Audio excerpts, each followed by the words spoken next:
ناظرین، طلبہ طالبات آداب، مولانا آزاد نیشنل اردو یونیورسٹی کے اس تعلیمی پروگرام میں ڈاکٹر معراج احمد مبارکی آپ کا خیر مقدم کرتا ہوں۔ آج ہم DGMC کے سبق الیکٹرانک میڈیا کا تعارف پر گفتگو کریں گے۔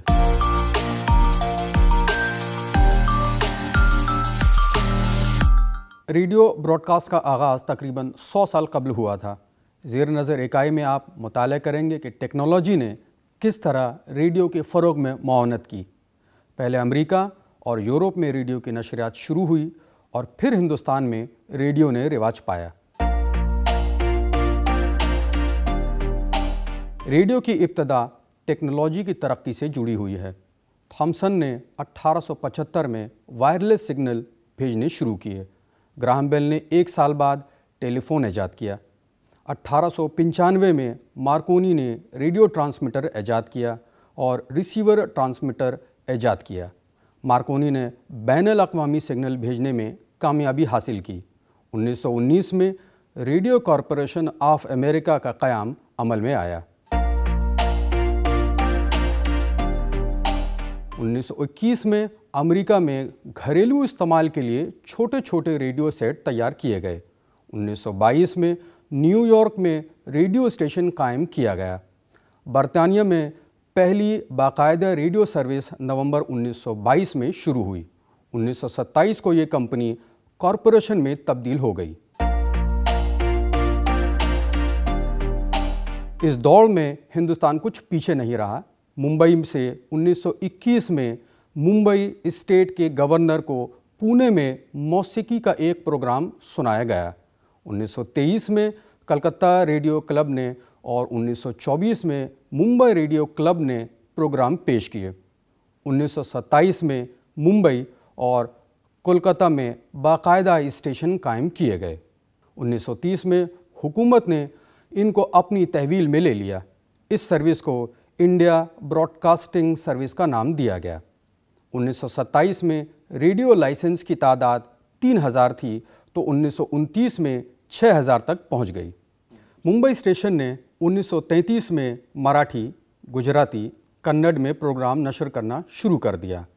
BBC کے مشہور پروڈیوسر لائنل فیلڈن کو ہندوستان بھیجا گیا۔ وہ کنٹرولر آف براڈ کاسٹنگ مقرر ہوئے۔ 1936 میں دلی اسٹیشن کا آغاز ہوا تو 1930 سے 1999 تک یعنی تقریباً 70 سال ریڈیو نشریات حکومت ہند کی مختلف وزارتوں کے تحت رہی۔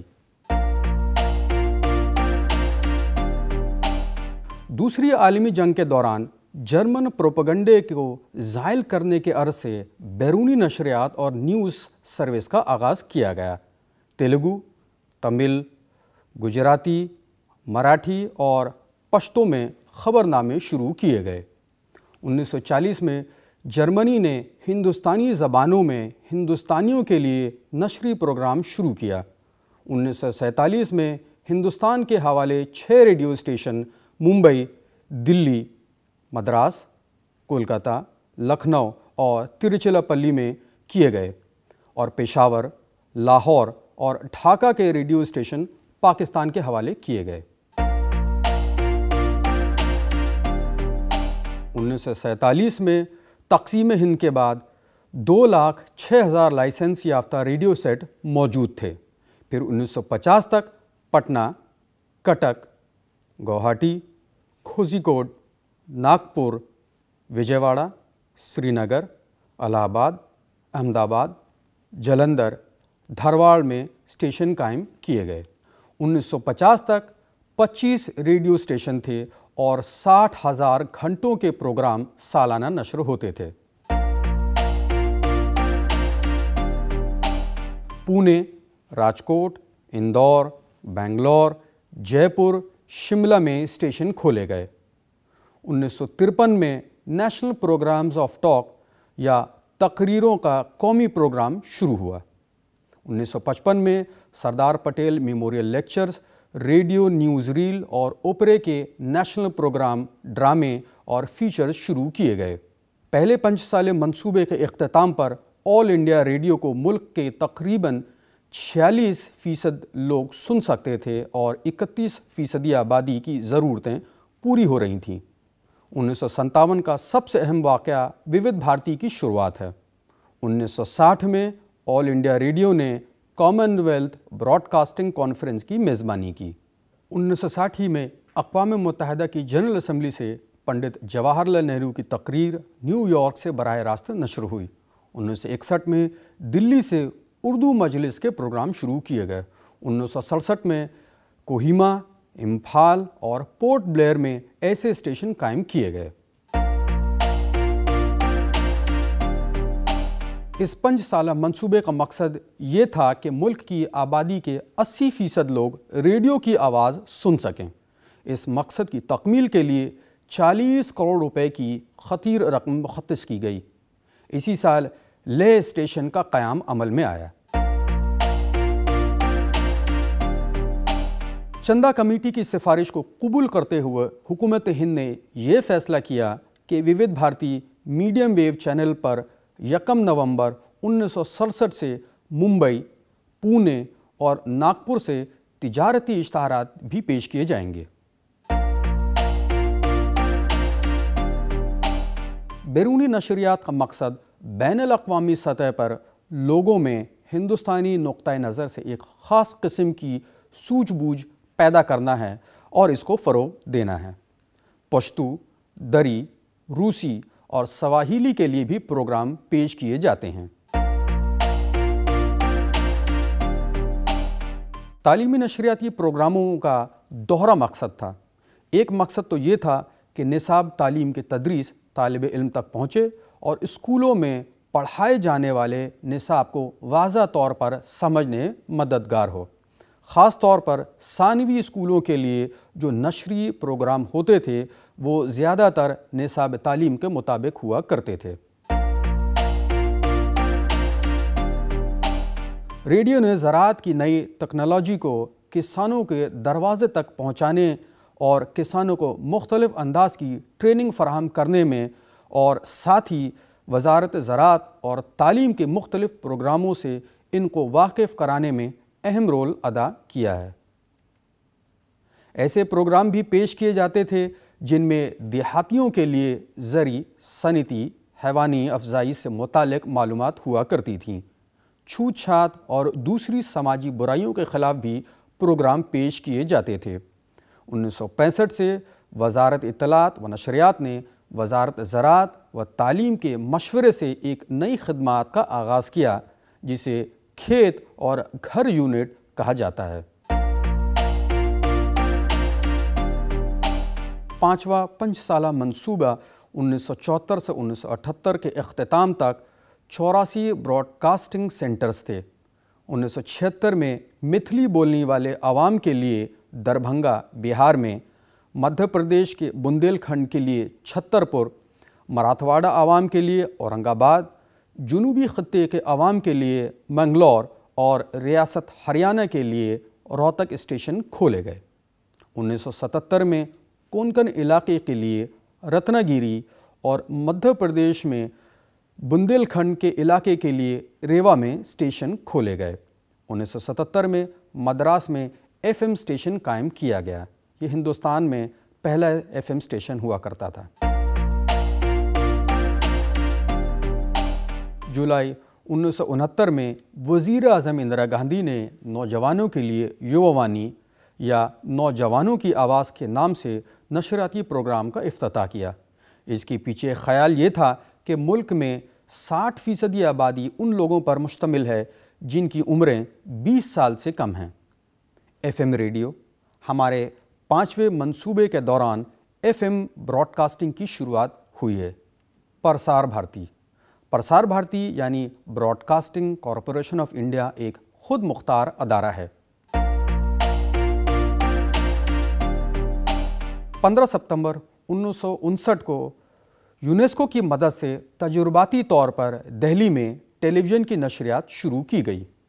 इस वक्त इसकी हद दिल्ली शहर के कुछ इलाकों तक ही और हफ्ते में सिर्फ 1 घंटे के लिए प्रोग्राम टेलीकास्ट होता था। 1961 में तजुर्बाती तौर पर स्कूल टेलीविज़न शुरू किया गया जिससे तलबा और असातिज़ा की बड़ी तादाद टेलीविज़न के करीब आ गई। दिल्ली के बाद 1972 में मुंबई में टेलीविज़न का दूसरा मरकज़ कायम किया गया।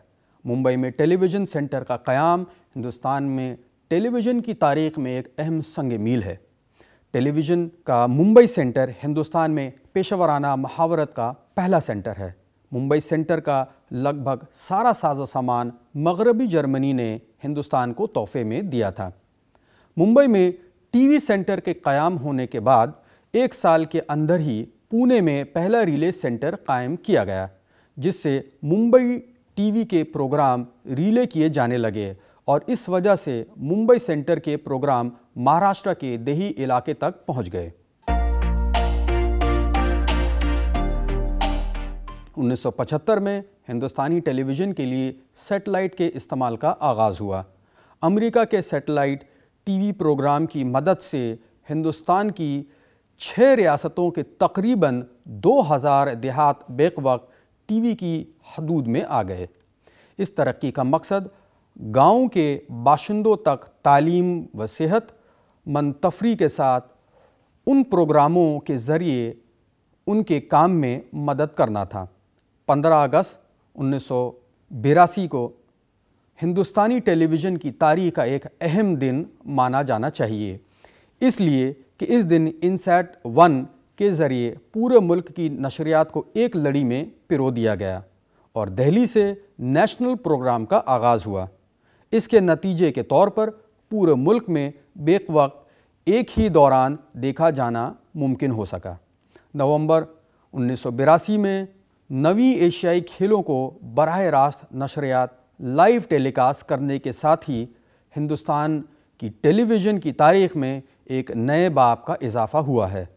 नवे एशियाई खेलों को न सिर्फ अपने मुल्क में बल्कि बैरून ममालिक में बराह रास्त देखा जा सका। 1984 में दिल्ली में दूसरे चैनल की सहूलत मुहैया की गई।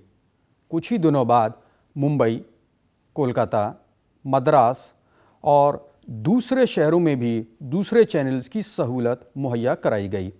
कुछ दिनों बाद मज़ीद चैनल शुरू किए गए। इन चैनल का मकसद इलाकाई ज़बानों में प्रोग्राम तैयार करना और उन्हें पेश करना है। टेरेस्ट्रियल चैनल्स के इख्तियारात अभी सिर्फ दूरदर्शन के पास हैं। दूसरी सतह केबल की है। ये सिर्फ केबल के ज़रिए मकामी सतह पर देखा जा सकता है। जहाँ तक केबल का तार होता है ये वहीं तक महदूद होता है और आम तौर पर चंद किलोमीटर के दायरे में ही रहता है। तीसरी सतह सैटेलाइट चैनल्स की है। जैसा कि नाम से ज़ाहिर है, इसके लिए सैटेलाइट अपलिंकिंग के बाद DTH को डाउन लिंकिंग के ज़रिए टीवी सेट तक पहुंचाया जाता है। हिंदुस्तान में प्राइवेट चैनल्स को सैटेलाइट अपलिंकिंग की सहूलत देने के बाद निजीकारी का अमल फ़रोग़ पजीर हुआ है। इसमें कोई शक नहीं कि टेलीविज़न की निजीकारी के बाद हिंदुस्तान में टेलीकास्ट के मेयार और मकबूलियत दोनों में इजाफ़ा हुआ है। समाज पर मुद्दतों से मास मीडिया के सभी ज़राए और ख़ास तौर पर टेलीविज़न के असरात मुरत्तब हो रहे हैं, लेकिन टेलीविज़न की निजीकारी के बाद इसके तेज़ फैलाव ने समाज के हर तबके, हर अफराद, तमाम तर शोबा ज़िंदगी को मुतासिर किया है। निजीकारी के बाद टेलीविज़न पर अब ज़बरदस्त सारफ़ियाती सनत और मंडी की शक्ल इख्तियार कर चुका है। अब समाज का कोई शोबा इसके असरात से बाहर नहीं है। रेडियो या टीवी का ब्रॉडकास्ट ट्रांसमीटर के ज़रिए अपनी बात आप तक पहुंचाता है। आप इसको सुनते हैं, देखते हैं। यही अवामी तरसील है। हिंदुस्तान में टेलीविज़न की उम्र 4 दिहाइयों से ज़्यादा हो चुकी है। इन बरसों में तरसील व अबलाग के इस जदीद ज़रिए ने हमारे मुल्क में कई तरक्की पजीर मुल्कों के मुकाबले में ज़्यादा तरक्की की है। ये तरक्की तकनीक और मवाद दोनों के एतबार से हुई है। तो ख्याल रहे, मास मीडिया का बुनियादी मकसद आपको फ़राहम करना है इत्तला, तालीम और तफरीह। निजी चैनल्स भी इन मकासद को पूरा कर रहे हैं, मगर इनमें तवाज़ुन की सख्त कमी है। मकसद के हुसूल में अगर तवाज़ुन ना हो तो इत्तला हादसे में, वाक़या सानहा में, इल्म जहल में और तफरीह मुसीबत में तब्दील हो सकती है। ٹیلی ویژن کی نجیکاری کے بعد اس پر میڈیا والوں سے زیادہ تاجروں کا تسلط نظر آ رہا ہے۔ اب یہ تجارت کے زمرے میں داخل ہو چکی ہے۔ اب اچھے برے کے بجائے نفع نقصان کی اصطلاح میں سوچا جا رہا ہے۔ اس لحاظ سے یہ اپنے بنیادی مقاصد سے دور ہوتی نظر آ رہی ہے۔ تو ناظرین، آج کے اس سبق میں ہم نے ٹی وی اور ریڈیو کی تاریخ جانی اور ہندوستان میں ریڈیو اور ٹی وی کا جائزہ لیا۔ اس موضوع پر مزید معلومات کے لیے آپ ان کتابوں کا مطالعہ کر سکتے ہیں۔